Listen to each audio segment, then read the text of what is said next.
თქვენი შეფასება მაინტერესებს დღევანდელი სახალხო დამცველის შესახებ. სახალხო დამცველის თემა ძალიან საინტერესო. კანონი რომ შემოეტანა თქვა აი წინასწარ კონცეფტს რომ სახალხო დამცველ ინსტიტუციას აუქმებენ. მე მარტივად დავეთანხმებოდ. ლევანმა ფაქტობრივად გააკეთა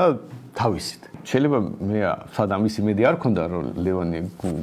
გულში ლიბეტრენელია და არ უნდა სახალხო დამცველი ინფორმით არსებობდეს როგორც არსებობდა და უბრალოდ თავისი პასიურობით გააუქმა როგორც სახალხო დამცველი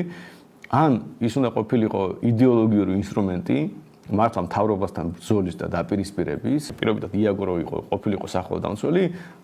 სულ ჩხუბში გაატარებდა მთავრობასთან მაგრამ შრომით უფლებებით რაც ბუდებით კი არ იქნებოდა დაკავებული და LGBT უფლებებით და რაღაც რაც ზოგადად ახასიათებდა არამედ მთავრობასთან დაპირისპირება თუ მთავრობასთან არ ჩხუბობდა მთავრობასთან დაპირისპირებაში არ ხარ და ვაფშე შეჭდება ინსტიტუცია ამიტომ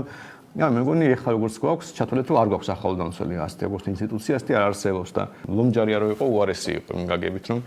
აქტიური იყო და ცუდი გაგებით აქტიური და თუ ხალხი გაიაზრებს რომ ამ ინსტიტუციის გარშე შეიძლება არსებობა